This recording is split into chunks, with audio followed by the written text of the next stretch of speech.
Assalamualaikum warahmatullahi wabarakatuh. Oke, kalau kemarin banyak yang bertanya-tanya, Viera itu apa sih? Terutama yang kelas 11 ya. Kalau yang kelas 12 mungkin kemarin udah pernah ikut. Jadi sekarang akan Woyu kasih sedikit gambaran tentang Viera itu apa. Nah, Viera ini adalah program yang dilaksanakan oleh Direktorat Jenderal Pendidikan Vokasi untuk meningkatkan kompetensi bahasa asing siswa SMK melalui sertifikasi internasional TOEIC.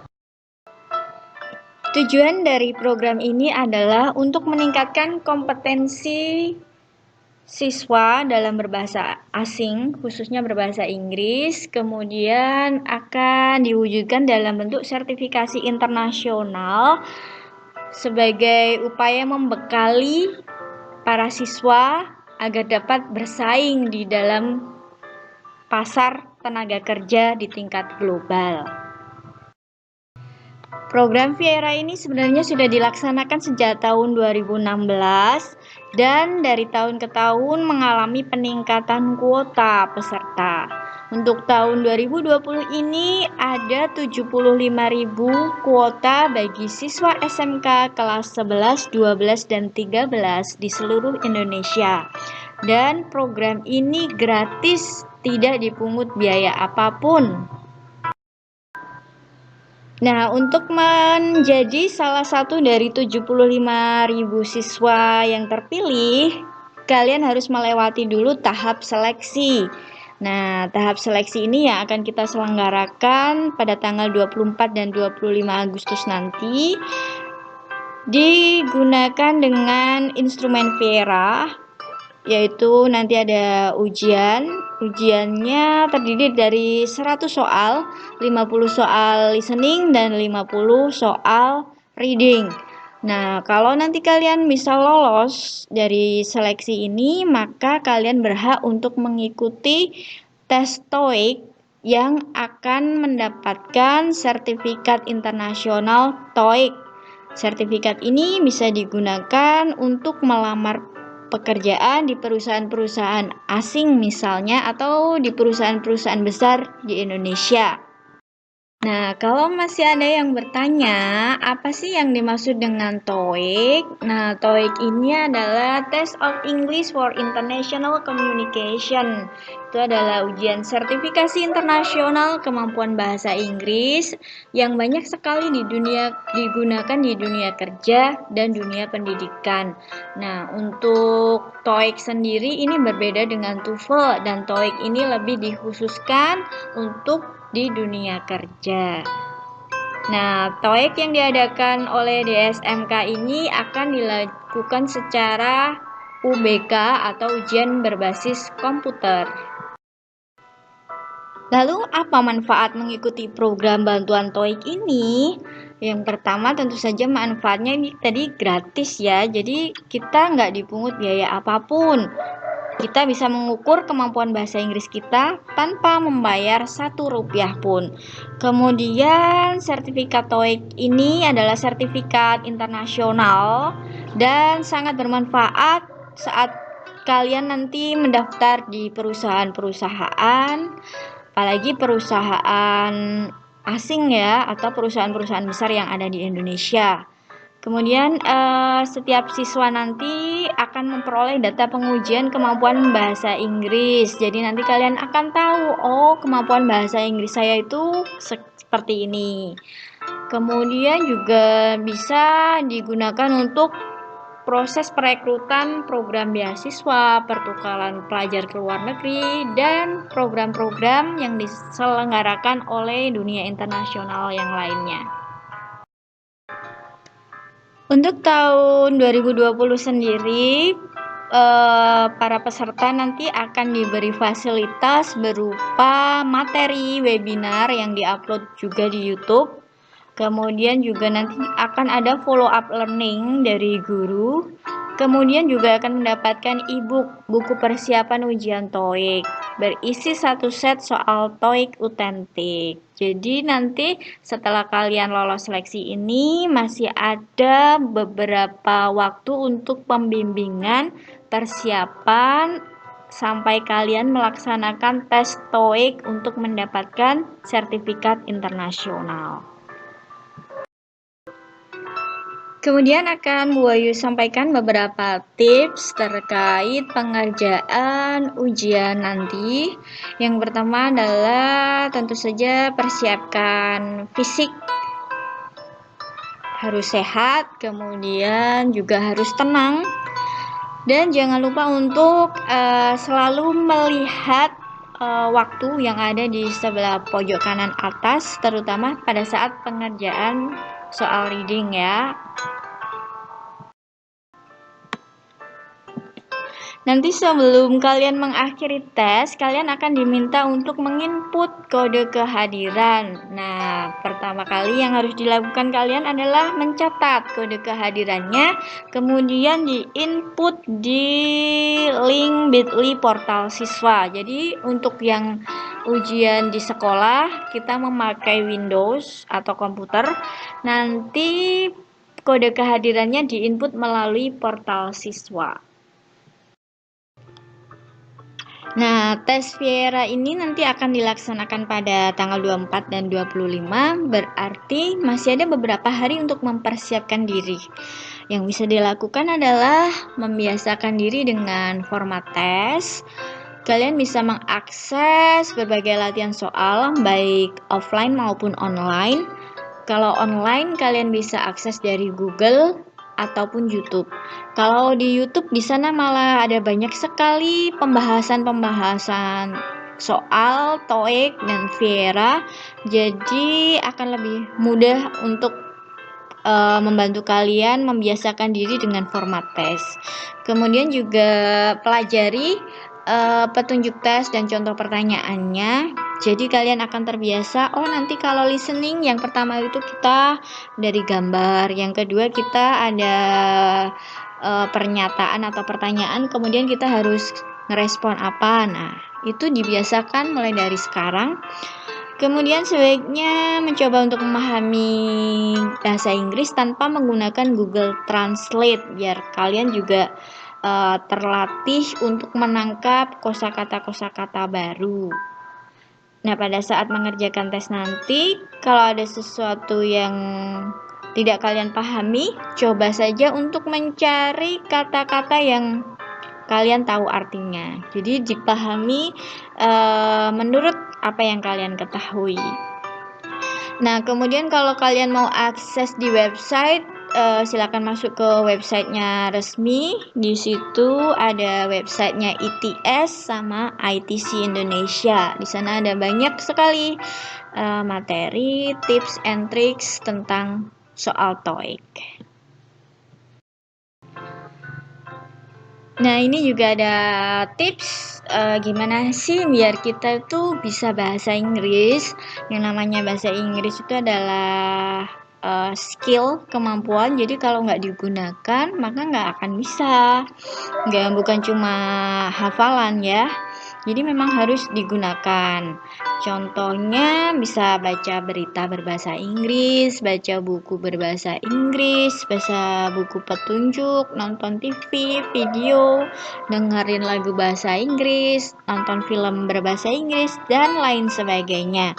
Mungkin juga kalian bisa mulai kalau WA bisa pakai bahasa Inggris sedikit-sedikit, itu cuma untuk membiasakan diri dan melatih kalian. Insya Allah kalau banyak latihan nanti semakin mahir berbahasa Inggris. Selanjutnya akan sedikit Bu Ayu bahas tentang tips pengerjaan soal reading comprehension. Yang pertama nanti ada soal incomplete sentence. Kita harus melengkapi suatu kalimat dengan cara memilih salah satu dari opsi jawaban yang tersedia. Nah, di sini ada dua hal yang harus kita perhatikan, yaitu kosakata dan grammar. Cirinya adalah kalau di opsi jawaban ini kata-katanya benar-benar berbeda, maka jelas dia yang ditanyakan adalah vocabulary atau kosakata. Berarti kita harus tahu arti dari masing-masing kata. Kalau misalkan tidak menanyakan vocabulary, ciri khasnya biasanya ada satu kata, cuman dia berbeda bentuk. Misalnya ada readers, reading, read, read. Nah, atau ada studied, study, studies. Nah, itu berarti dia menanyakan grammar. Kalau di contoh ini dia berbeda semua, ada seminar, reason, policy, scene. Berarti ini yang ditanyakan adalah vocabulary. Nah, yang tepat untuk mengisi kalimat ini adalah apa ya? Di situ ada next Tuesday bla bla bla on project management. Kita masukkan apakah yang tepat di sana adalah reason on project management? Enggak ya. Yang tepat adalah seminar, right? Jadi karena ada soal seperti ini berarti mau nggak mau memang kalian harus memperbanyak kosakata bahasa Inggris. Nah, ini di nomor 141, ini contoh yang dia bukan menanyakan kosakata, bukan menanyakan vocabulary. Bisa dilihat dari opsi jawaban A, B, C, D, dia semuanya berasal dari ada pleased, pleasing, pleasant, pleasure. Cuma dia berbeda bentuk ya. Berarti kita harus melihat di sebelum titik-titik di nomor 141 itu di sana ada I am. Di sana ada to be, subjek ditambah to be, berarti dia harus diikuti apa kalau di belakang to be? Itu ada kemungkinannya banyak sekali. Ada bisa dengan kata benda, I am a student, bisa kan? Atau juga bisa kata sifat, I am smart, bisa. Atau kata kerja bentuk ing, I am studying, bisa. Nah, kalau di sini kita harus melihat juga dalam konteks kalimat ini dia apa sebenarnya yang dibutuhkan. Di situ I am bla bla bla to confirm. Saya titik-titik untuk mengkonfirmasi. Nah, kalau ada kalimat seperti ini yang paling bisa masuk adalah kata sifat ya, kata sifat. Di sini kata sifat itu yang mana yang termasuk kata sifat? Ya, opsi jawaban E ya. I am pleased to confirm our offer of part-time employment. Kemudian di nomor 142, di sana jelas ada follow, advice, imagine, require. Berarti ini menanyakan kosakata. Nah, jawaban yang tepat untuk kalimat 142 adalah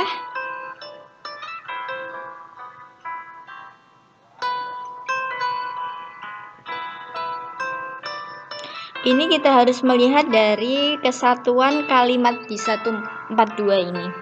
Di sana ada because you will be working with confidential information, you will be expected to blah blah blah the enclosed employee code of ethics agreement. Nah, kita kalau misalkan kesulitan tahu arti semuanya, kita bisa bahasa Jawanya ngrambyang, maksudnya mengira-ira ini tuh kalimatnya artinya apa ya. Nah, kira-kira di situ ada because you will be working, itu kan tahu kan, karena kamu akan bekerja titik-titik, kemudian you will be expected, kamu diharapkan untuk titik-titik, ada code of ethics agreement, persetujuan, ada kode. Nah, berarti kira-kira kamu diharapkan untuk apa? Nah, kita lihat apakah follow, advice, imagine, atau require. Sudah tahu kan arti masing-masing kosakata ini? Yang tepat adalah follow. Betul sekali. You will be expected to follow. Kemudian di 143 ada bukan vocab lagi, di sana ada perbedaan bentuk. ada accords, according, according to, accordance with. Di sana ada satu kata yang diikuti dengan preposisi. Kalau seperti ini kita harus rajin-rajin membuka kamus ya. As we discussed, you will be paid twice a month, blah blah blah. The company's normal payroll schedule. Kita harus cek dulu arti dari masing-masing di A, B, C, D. Manakah yang sesuai dengan kalimat 143? Iya, betul. Yang sesuai adalah according to. According to ini artinya berdasarkan. You will be paid, kamu akan dibayar twice a month, 2 kali 1 bulan berdasarkan schedule, tahu kan schedule, jadwal. Oke. Kemudian nanti di reading comprehension juga ada soal teks. Biasanya teksnya ini panjang, bahkan ada biasanya lebih dari satu jenis teks di dalam satu paket soal. Kalau Bu Wahyu biasanya langsung melihat pertanyaannya apa, baru kita nyari kira-kira membaca sekilas dari teks itu, kira-kira pertanyaan ini jawabannya muncul di mana. Jadi kalau Bu Wahyu menyarankan baca pertanyaannya dulu, kemudian baca sekilas untuk mencari kira-kira jawabannya ada di mana. Baca kalimat di dalam teks itu, dicocokkan dengan opsi jawaban dan pertanyaan. Itu akan didapatkan jawaban yang akurat. Untuk menghadapi soal seperti ini, sebaiknya mulai sekarang membiasakan diri membaca teks bahasa Inggris, membaca dengan cepat. Kemudian saat membaca itu kita nggak perlu pusing, oh ini nggak tahu artinya, ini nggak perlu seperti itu. Kita yang tahu-tahu aja, baca dengan cepat, kemudian mencoba untuk memahami sebenarnya teks ini maksudnya apa. Nah, ini teksnya masih berkaitan dengan teks yang tadi ya. Ini adalah teks lanjutannya. Nah, di sini baru muncul pertanyaannya apa. Berarti ini memang teks panjang. Nah, kalau teks panjang seperti ini, jangan panik dulu, jangan takut dulu, tapi langsung menuju ke pertanyaannya apa. Setelah baca pertanyaan, memahami pertanyaannya apa, baru kembali ke teks untuk membaca cepat. Membaca cepat mencari kira-kira jawabannya itu bisa dibaca di mana. Kalau sudah ketemu kira-kira di sini, di kalimat ini, nah baca dulu kalimatnya. Baca kalimat di dalam teks, dipahami. Kalau sudah paham, kembali ke pertanyaan, cocok enggak? Dicocokkan. Setelah itu ke jawabannya, cocok atau enggak? Kalau seperti ini akan didapatkan jawaban yang akurat. Tetapi jangan sampai menghabiskan terlalu banyak waktu di satu soal, karena kita juga dibatasi waktu untuk mengerjakan reading. Berarti kalau memang udah nggak bisa menjawab, ya sudah lewati soal itu. Kalau Bu Ayu terbiasa pada saat melewati itu, Bu Ayu udah milih jawaban dulu. Kenapa? Karena nanti takutnya nggak cukup waktunya untuk kembali lagi ke soal itu, maka jawab dulu dengan ngawur. Nanti kalau misalkan ada waktu, kembali ke yang kita ngawur tadi, baru untuk ngecek. Jadi untuk selamatnya adalah memang harus milih jawaban dulu, baru melewati soal yang sulit itu. Oke, demikian sedikit gambaran mengenai seleksi Viera dan juga sedikit tips tentang pengerjaan soal. Nanti silakan kalian akses latihan-latihan soal yang banyak tersedia di internet. Kemudian nanti kalau misalkan mau konsultasi, silakan langsung saja, boleh japri atau bertanya di grup, boleh bertanya ke Pak Fajar, Bu Septi, atau Bu Wahyu. Untuk tips pengerjaan listening nanti akan disampaikan oleh Pak Fajar. Demikian dari Bu Wahyu, semoga bermanfaat. Assalamualaikum warahmatullahi wabarakatuh.